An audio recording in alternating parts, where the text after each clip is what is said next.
If you haven't come across a wonderful podcast called The Rest is Politics with Alastair Campbell and Rory Stewart, then really you need to do so immediately. It is spectacularly good.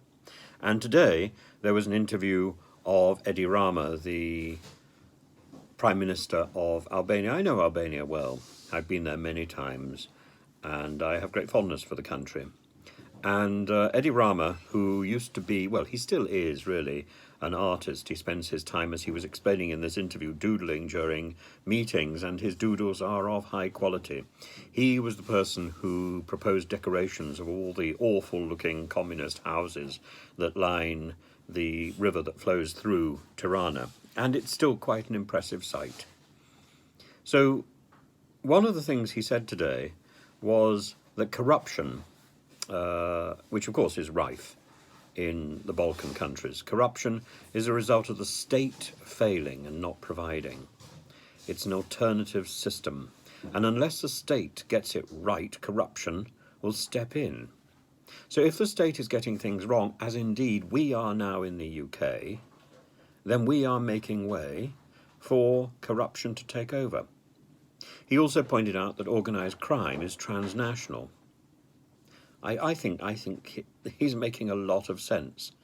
Or corruption is, in his words, undermining the law for profit. Corruption touches everyone alike, and it's something that he says doesn't happen in developed countries. Well, if the system itself is not effective, if the system is not dealing with society, if the system is isolating one part of society over the others, then actually we are going to see corruption rising. We are going to see corruption in developed countries.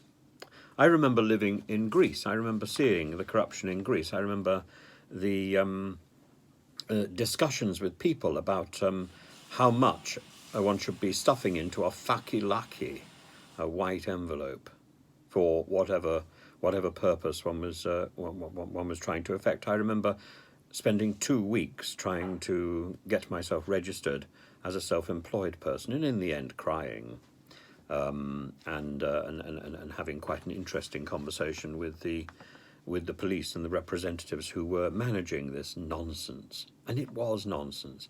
If I'd known how much I should be bribing, then I suppose I should have done it. I didn't know.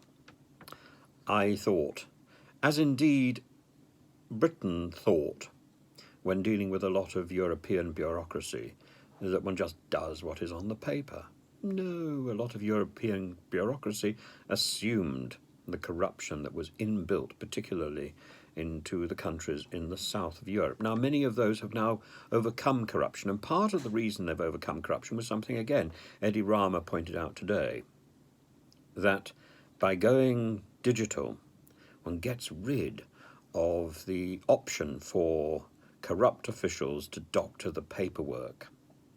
So that's why the cyber attack from Iran on Albania last week was so catastrophic, because it attacked the one thing that was fighting corruption so effectively. It attacked the digital services that replaced all the paper bureaucracy. So, of course, the relationship between Albania and Iran has now been severed. Rama is a man who's won 3 elections in a row. What an amazing achievement. He has a great relationship with Alastair Campbell and with Tony Blair. Indeed, he pointed out that it was New Labour that inspired him to not necessarily seek political office, but to remain in political office. He acquired political office by chance when he went back to Albania to bury his father, and he was so inspiring when he was talking about the Albanian response to refugees, and he praised Angela Merkel for her response to refugees. And then we look at our response. Albania just took in refugees, particularly from Afghanistan. What have we done? We have fouled up and fouled up and fouled up in the basic human civilized response. Turkey gets it right, Albania gets it right, we get it wrong. and then we whinge about people on the channel. Yes, there's a big problem, and again, Eddie Rama acknowledges that. But until we can deal with corruption, we're not going to get round that. And as we are a state that is heading towards corruption, and as Albania is a state that is heading away from corruption, I'm afraid we're both getting it at both ends. And as for the Albanians who are coming across, we don't know where they're coming from.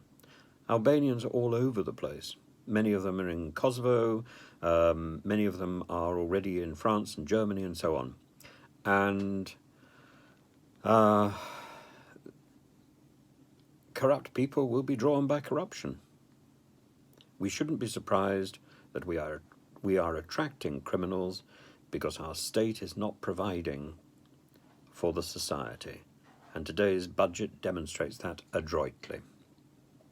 Finally, Eddie Rama talked about Putin, and he pointed out that Putin goes on and on about Kosovo as an example of how the West broke international law, and that Crimea is simply a repeat of that and therefore can be excused.